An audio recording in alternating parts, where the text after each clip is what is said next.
So fittingly today, being the first class, we are starting with the oldest artwork out there. We have some prehistoric art today, and Mika will be leading the presentation.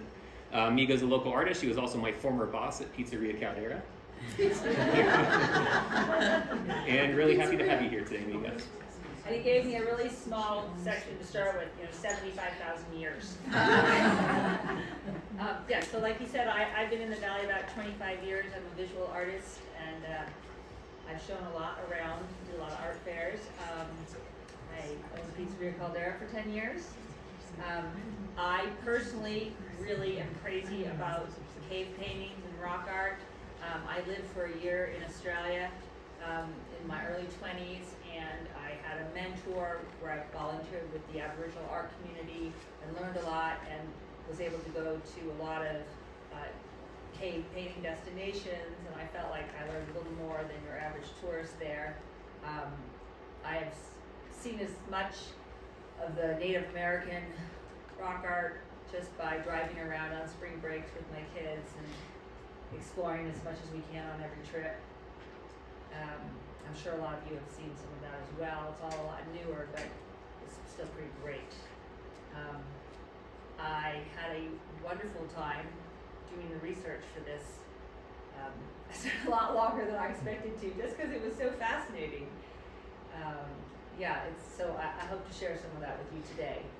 The slides are a bit of a summary. I'm not going to read every one. You can, but I'm going to talk a little more about them in general. But this is sort of a later, you can go back to if you want to see anything, more of a general description.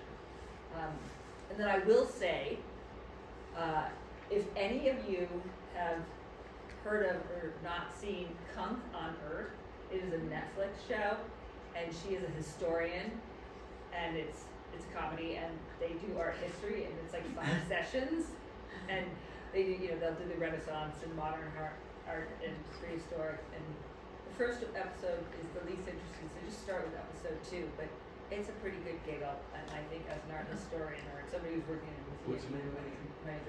It's called Kunk, C-U-N-K. That's the art historian's name, Professor Kunk, and it's on Netflix. And it's a spoof, but there is definitely some factual things as well. Of course, ask me any questions, and you can interrupt at any time. All right, so humans have always made art. That's what we do. We like to express ourselves, and art is a beautiful way to do that.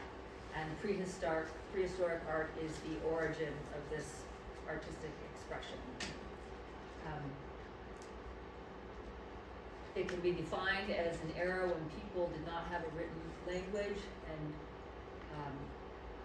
it was a way for them to relate their daily lives, what was around them, who they were, how they were trying to communicate, how to express their spiritual concerns. Scientists recently have decided that a lot of it based on the findings of cave art in Southeast Asia as recently as 2019. Everybody thought that the representational cave art was all from Spain and France, but this new Indonesian and Indian art that they've discovered has given them great insight onto the fact that the brain in humans was developing similarly all around the world. These great works of art are teaching us that man was kind of on the same level all over, all different continents.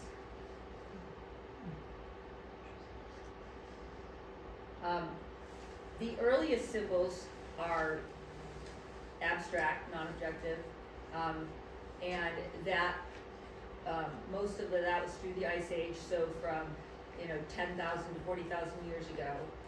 A woman named Genevieve von Petzinger, this is her greatest love and study of these abstract symbols, and she's crawled through caves all over the world for 20 years, and she started to catalog these symbols and found that in 30,000 years only 32 of them were consistent and continual, which is pretty amazing. These are them. You can listen to a TED talk on them, that you guys have the link. But basically, these repetitive symbols had an agreed upon meaning, which is why they were continued. So that clearly makes them the earliest graphic communication we have. And so communication, talk, and gestural is in the moment. But once you write it down, now you can preserve a timeline. So it's a big deal. And the earliest marks they found were by Neanderthals, not humans.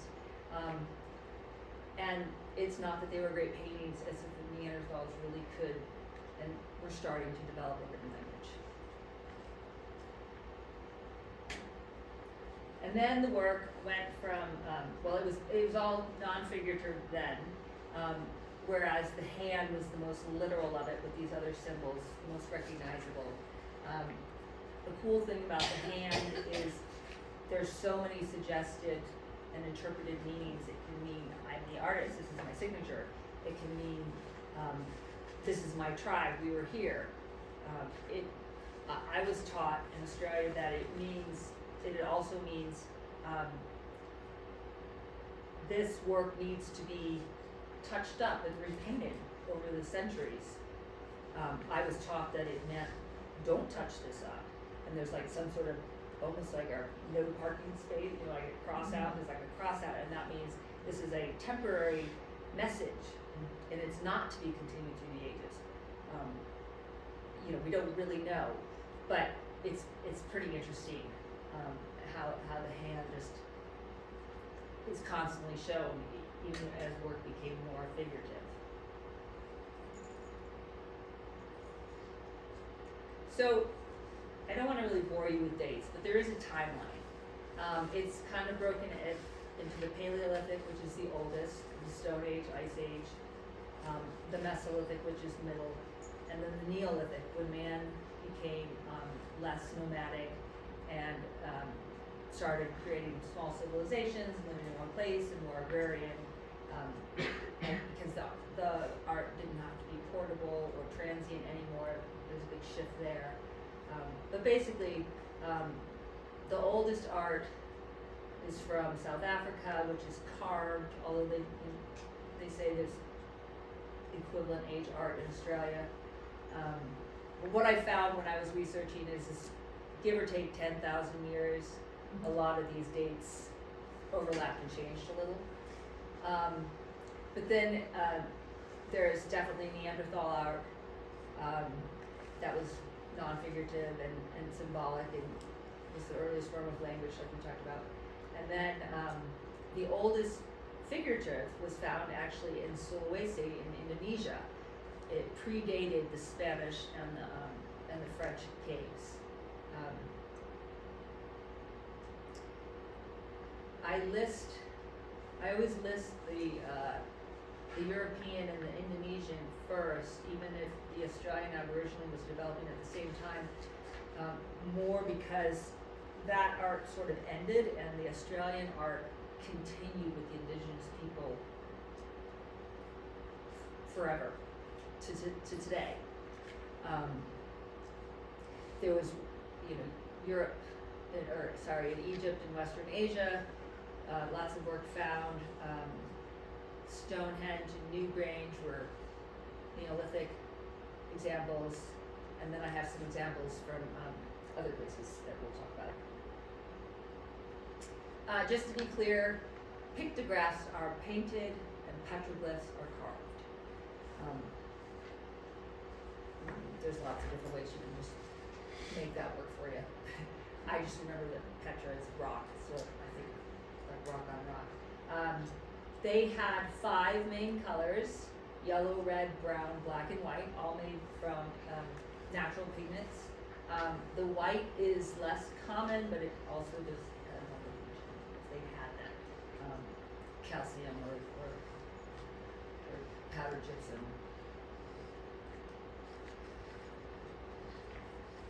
How did they carve? What did they use? They probably used rock on rock, but We don't know for sure, but there wasn't really anything else that hard. Do they have brushes or rags? So I know that like the hand symbols where they use pigments. You stick your hand on the wall and you take the pigments and you use some sort of tube of plant fiber or something and you blow and the pigment goes all around your hand and then you take your hand away and then it's a stencil.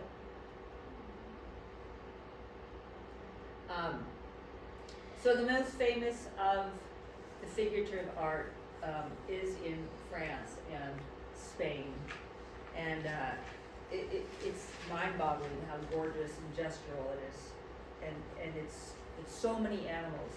There is 600 animals just in Lascaux. There's a hall called the Hall of the Bulls, and there's 36 animals, and there are a lot of contemporary painters who wish they could paint like that these days.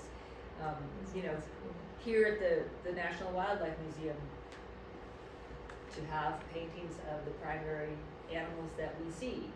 For them, it was horse, ox, and deer. For here, it's bison and elk, and it's the same. It's humans communicating what's around them and what's important to them. How would they do this? Well, especially when you start to see some of the sizes it's like, how did they do this? They're so big. Was the rock closer was the walls closer to the ground? And has it eroded? How did they get up there and do these giant things? What were they using to paint this with? They were obviously mixing pigment with water, but it's so beautiful. It's so beautiful. So these are various places. That's some of the Sulawesi ones and the French ones, Spanish. Up here, this warthog, he's the oldest from Indonesia of the representative work, and it predates these others. But look at the size of that. Yeah. Look at that. And these aren't just stick figures. How have they lasted so long? That's another really great question. How have they lasted so long? Because it's pigment. So the Lascaux caves were discovered in 1940 when some teenagers followed their dog into a cave, and they saw hundreds of images. And they are 17,000 years ago. And in 15 years after those caves were discovered, more damage was done than that entire time period, because now people are walking in and they're bringing new plant life on the bottom of their shoes, and the air circulation is now very different, and the moisture content. And so they realized pretty quickly that they were going to have to do something. And so a lot of these caves were cut off from visitation. And now they have built these incredible replicas. I think I have this. The next one, they spent $67 million on a replica, and this is a replica. Wow. And there's 700 scans from the actual cave that they've duplicated here for people to see. The other thing is, I found these videos on YouTube that you can do a virtual tour, pretty close-up virtual tour of Lascaux, as if you're walking through it. They're good. Like if you want to explore these caves, try one of these YouTube videos.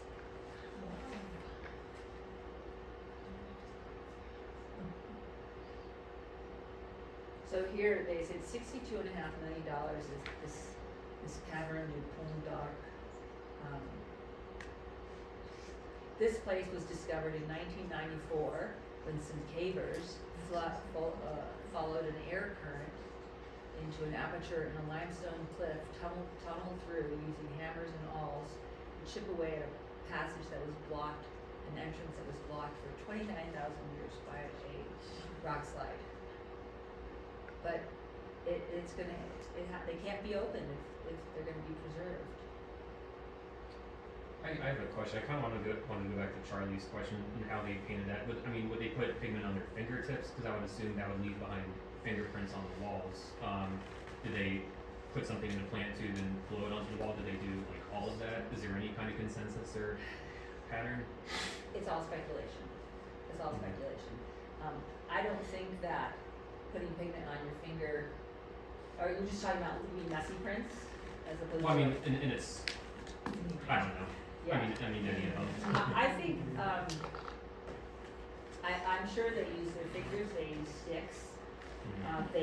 They probably made an animal hair brush. They probably used feathers. But it had to be time consuming. It had to be really time consuming. And so it had to be really, really important for them to do it. Or they were really bored. Plus, it must have been pretty dark. Sorry? Pretty dark in Right, the desert. right. You know, they had to take in torches to do it. They didn't have headlamps.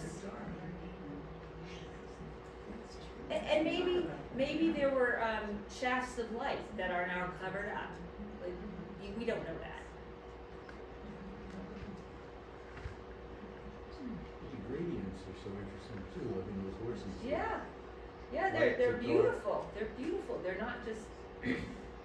And of course, this could also have changed over time. They could have been filled in solid black, and the base layer, the substrate of the rock in that area, maybe held that to be a darker, or maybe shedded it to become lighter.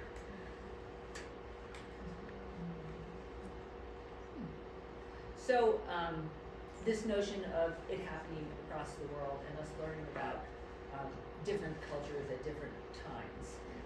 In India, Bhimbetka caves were discovered, and the most interesting thing about these particular examples are there was 9 phases over a 35,000 year period in a fairly small location.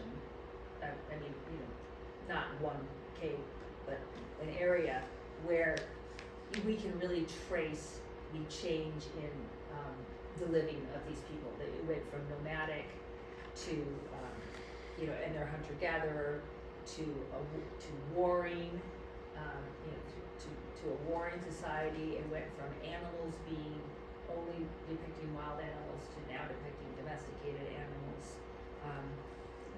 So you know that's a long time. They became more settled. So that's pretty interesting. You got one question? Yes. Just the first slide you showed of these caves, and then that was the second slide. Because this is kind of much more primitive, it's almost like stick figures, yet the second slide is very complex.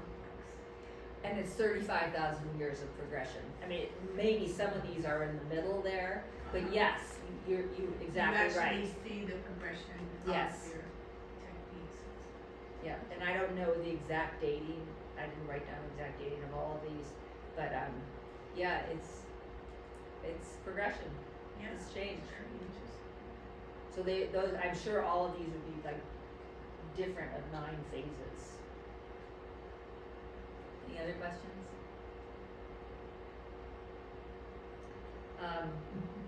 So Australia is really fascinating. The people there are the indigenous people are still very primitive out where they out in the bush. They live very simply. They are very, very spiritual and traditional, and they're luckily have been given some power and some rights to protect their areas and keep them undisturbed. But their artwork is as old as any.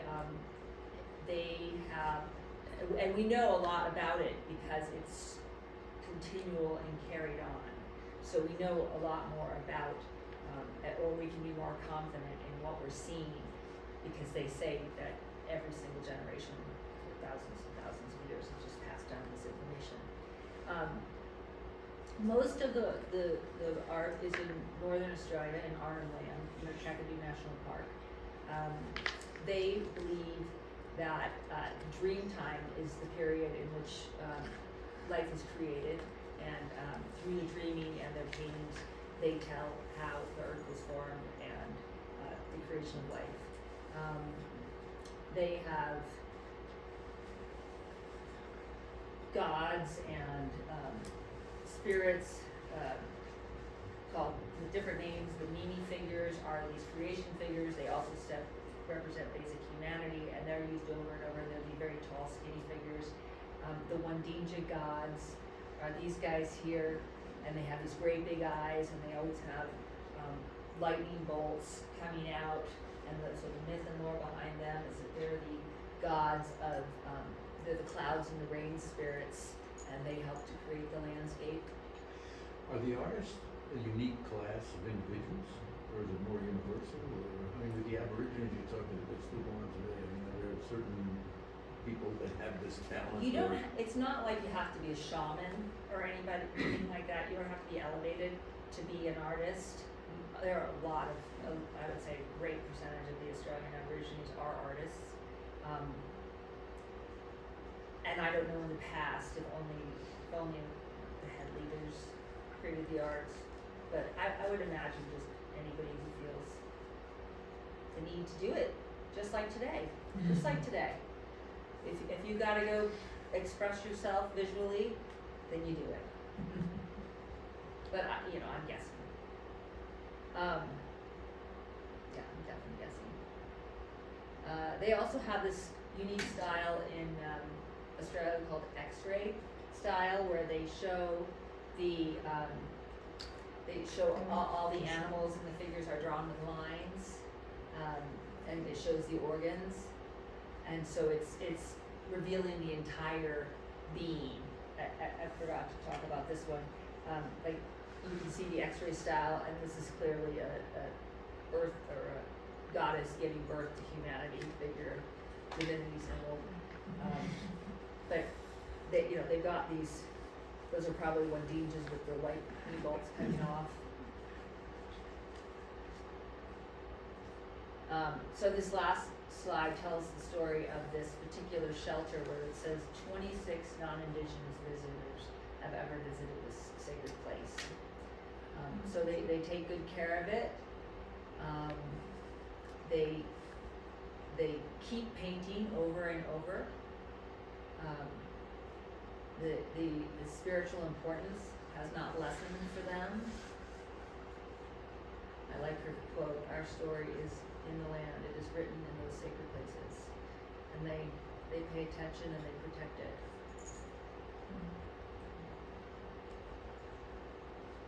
Excuse me, Yeah. you said they keep painting. Do they paint over what was originally there, So- or do they try to replace what's missing? Mostly they replace what's missing. Yeah. And what I was told was some of it you're allowed to do that, and some of it you're not. Some of it needs to fade into history, and some of it needs to be perpetuated.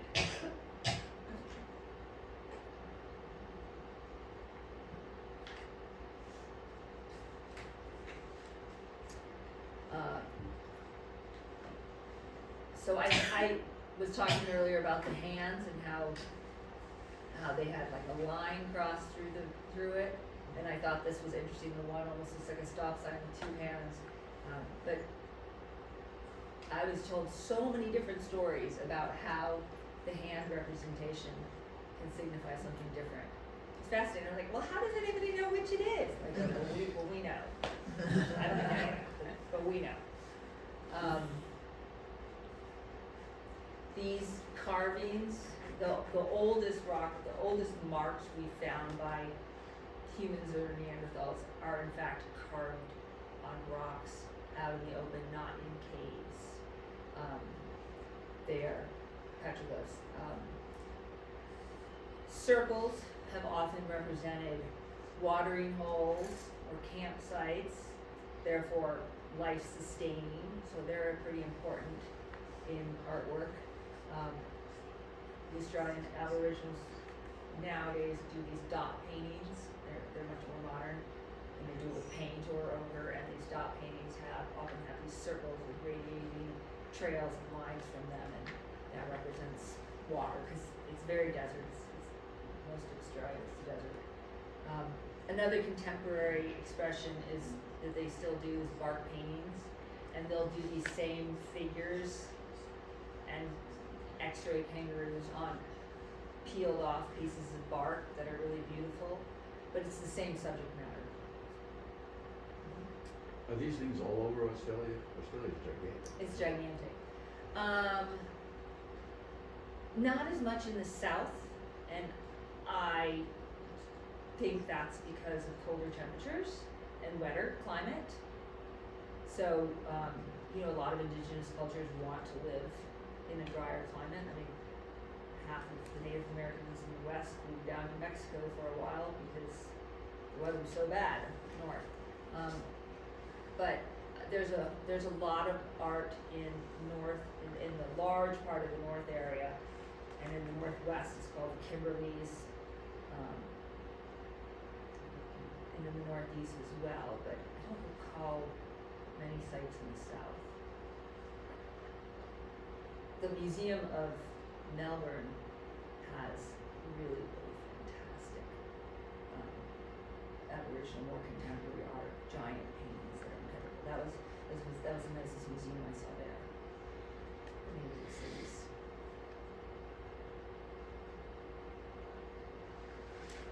So while everybody was nomadic and moving around, the art was portable and the cave art was transient. They would paint these caves and they would move on. And so most of the portable art we see is small sculpture. There's some evidence of jewelry, which was adornment, but nothing was too big. This is one of the most famous, oldest pieces. It was found in southern Austria in 1908. It's a gorgeous fertility symbol. It's not very big, it's like this big. And then I just love this lion. It says that was from Iraq, but look at how gorgeous that is. And I think that's a hippo on the right. Human.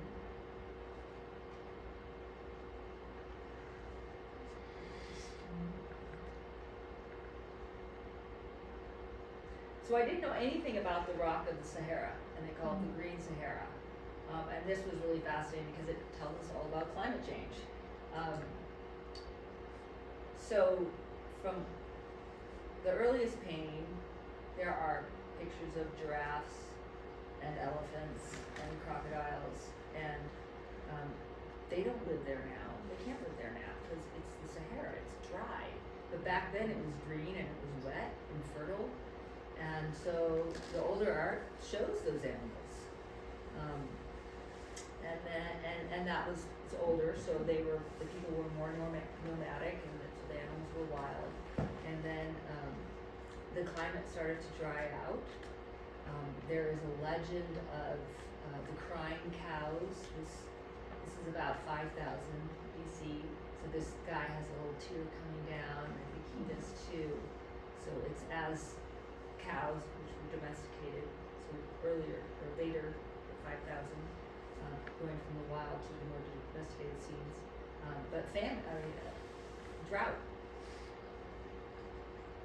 So then, camels start showing up in the artwork at about 3,000. And so camels become the predominant animal of this area. So it's pretty fascinating. I mean, I'm sure there are other ways that scientists know that the Sahara was green for this 5,000-year period, and then it dried out, but here we have the pictures to tell us that story.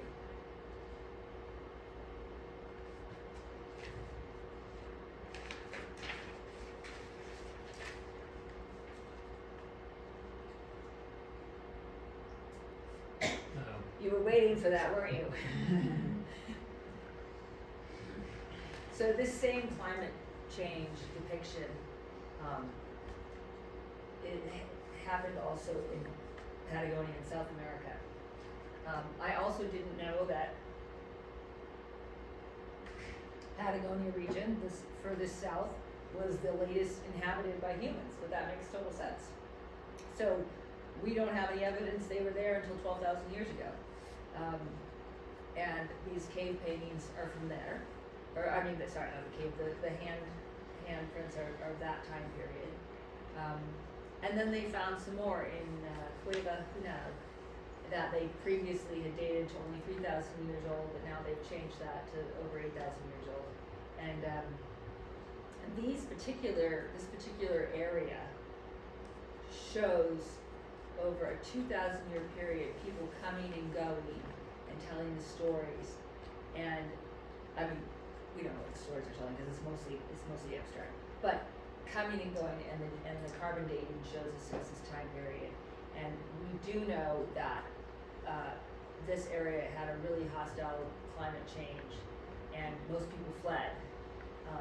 And so the fact that this is told, and this people keep coming back, make it an important area, make it important to make their mark.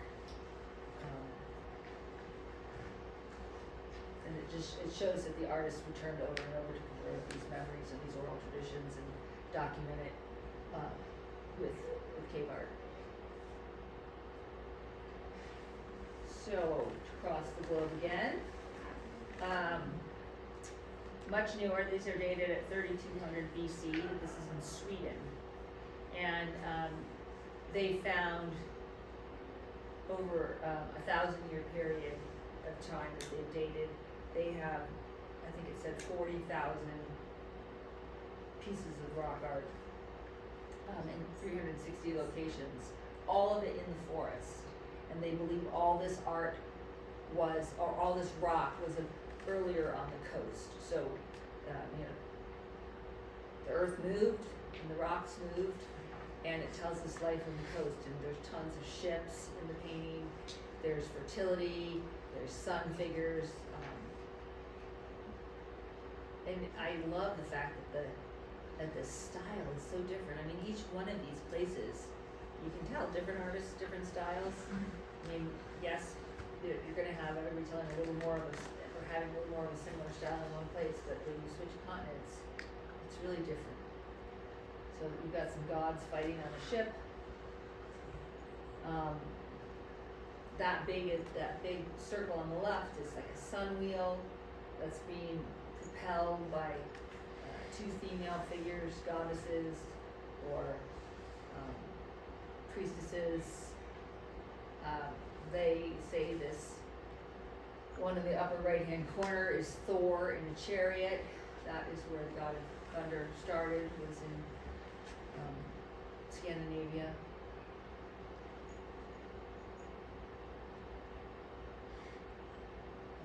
Battle.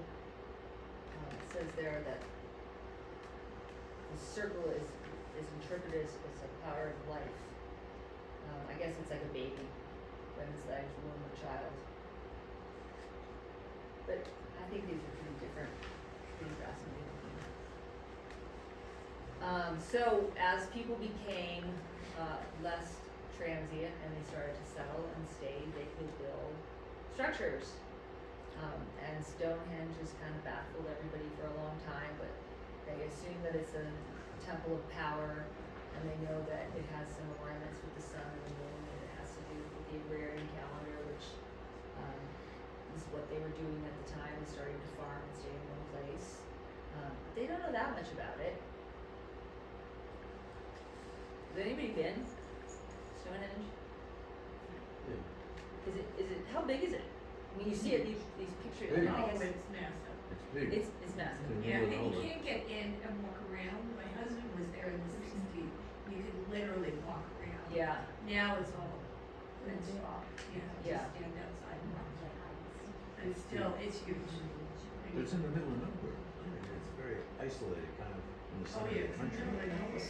And the rocks came from thousands of miles away. Crazy. Yeah. There's a replica in the gorge in Washington, in the Hood River Gorge, or the Columbia Gorge, I mean. there was an old train baron who had a giant villa, Hill, I think was his name, Sam Hill. And he had a giant villa there, and like 10 miles from his house, it's still on his property, he had this Stonehenge small replica built. It's pretty cool. And it's in the middle of nowhere. I learned about this place called Newgrange in Ireland, and it's this large tomb, that I'm sure was built over years and years, but the engineering feat. So it's this, you can see it's giant and round, it has these corridors inside, and in the very center there is, there's the center tomb with these altars. And on the solstice, the light comes in from some shaft above, and because of the way it's built, shines all the way for 17 minutes on the farthest altar in the central chamber. I mean, how did they figure that out to do that? How did they do that? Like, they didn't just get lucky, and when it was done, it was like that. But it's really elaborately carved with all these beautiful spiral designs, continuum of life. There's 3 different colors of rocks. And this doesn't show it very clearly because it shows the white up front, but another picture I saw had the white building, but then all around the door it's black. So they've really deliberately changed the focal point with simply the materials. So it's quite sophisticated. And today, thousands of years later, other temples are built with the solstice and equinox importance, like Chichen Itza. Has anybody been down there and seen the snake come down the stairs on equinox?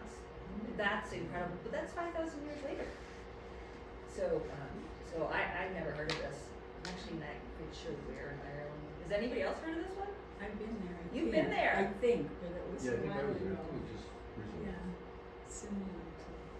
But also San Diego at Scripps, there's an architect who built, I just found this out a couple weeks ago, there's an architect who built a building, so same idea, that when it's the equinox, the light, somewhere in here I have pictures of it, but it's, And it's in San It's in Diego. San Diego. Okay, next time I'm there, I'm It's- going. When I was there, you actually could walk in, yeah. and you'd see To this. here? Yeah, you could see through this little hole in the rock, which is where the sun supposedly comes up.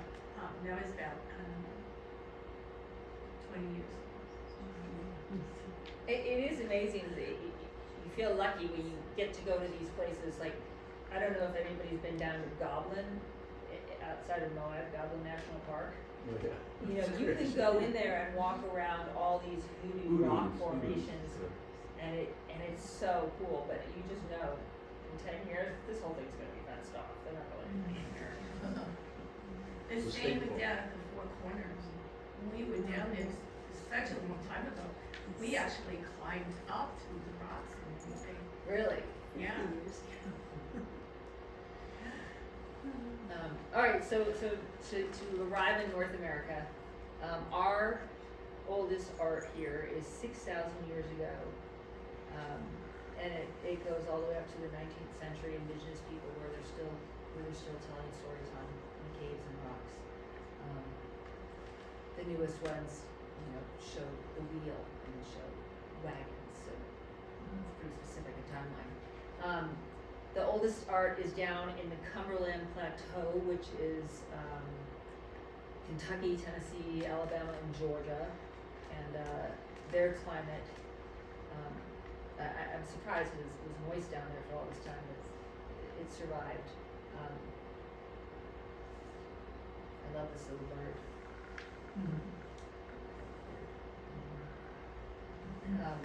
As you move west, you get the barrier people, which I think are older than the Fremont and the Ute. Those are really common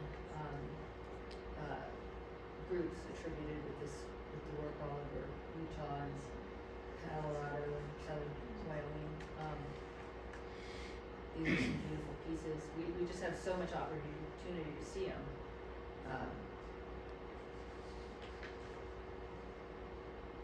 There's a wash down at the uplift. the Strand River swell on I-80, there's a wash down there, Rayburn Wash, I think. And there's this gorgeous wall, you just drive right by it, you stop and they're from here to the road. And every time I go by, there was more like graffiti. So it's not being protected in a lot of places.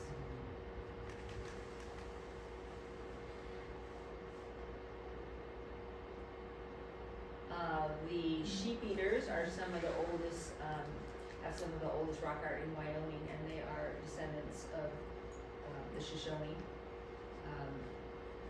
the Dinwiddie style. The Dinwiddie people is pretty prevalent around Wyoming. There's Legend Rock, which is the most famous place in Wyoming, and then have any of you guys been to the Trail Creek sites right out of Du Bois? Those are really, really cool petroglyphs. They're curvy and alien-like. They're really alien-like. The Fremont culture's work is always simpler.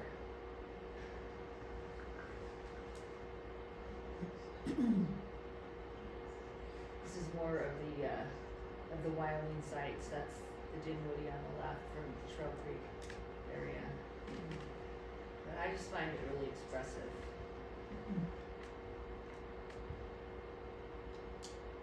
Have we preserved those, the ones in Wyoming? A lot of them are preserved. I know that I personally called the Forest Service in Du Bois to find out where the Trail Creek ones were, because I didn't know exactly how to get there. And it was funny, the lady on the phone was like, well, since you called and you know about it, I'll tell you. But we don't really advertise, we don't have any signs, we don't want people to come in and trash them, so we kind of keep it hush-hush. But obviously if you know, you're going to be respectful. And when you drive in there, there are no interpretive signs, nothing. But there are short, cut off, like telephone poles, like that type of pole. They're short posts. And she said, wherever you see one of those posts, that's where you can start walking and looking. But so it's sort of like, you gotta know, you gotta be in the know to go.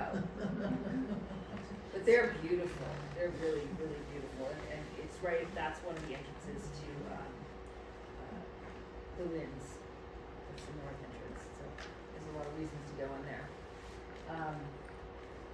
So I thought I would come around to the museum's collection. I mean, obviously, we have so many great paintings of wild animals, but back to a little more primitive. These bird stones were just an incredible donation, and they're the oldest things you have. But the person who wrote the placard wrote, "The fact that the museum holds examples of wildlife in art separated in time by more than 4,000 years speaks directly to the enduring power of the animal imagery and scope of human creation." It's a really good summation. Pretty incredible. Yes.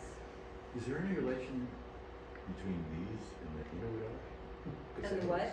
Inuit The art. Inuit? Inuit art that's here now. Well, It looks similar. the Inuit art isn't as old, but I just think that man's relationship with nature and their interpretation of it and their inclusivity of it in their lives and their desire to show it, I don't think it's universal. I think it just comes out. But somebody else is going to know more about that one.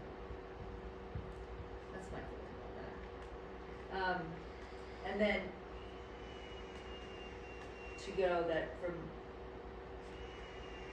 art this old to contemporary times, Alexander Calder has this great quote: "The earliest men of which we have any record, thousands of centuries ago, expressed their sense of beauty by leaving pictures drawn on their cave dwellings. These pictures are for the most part animals, just like here in the museum. Animals, deers, mastodons, and the wild horse. And those little hanging guys look a lot like your birdstones." And so that's all I have. Any questions? Wow, that was great.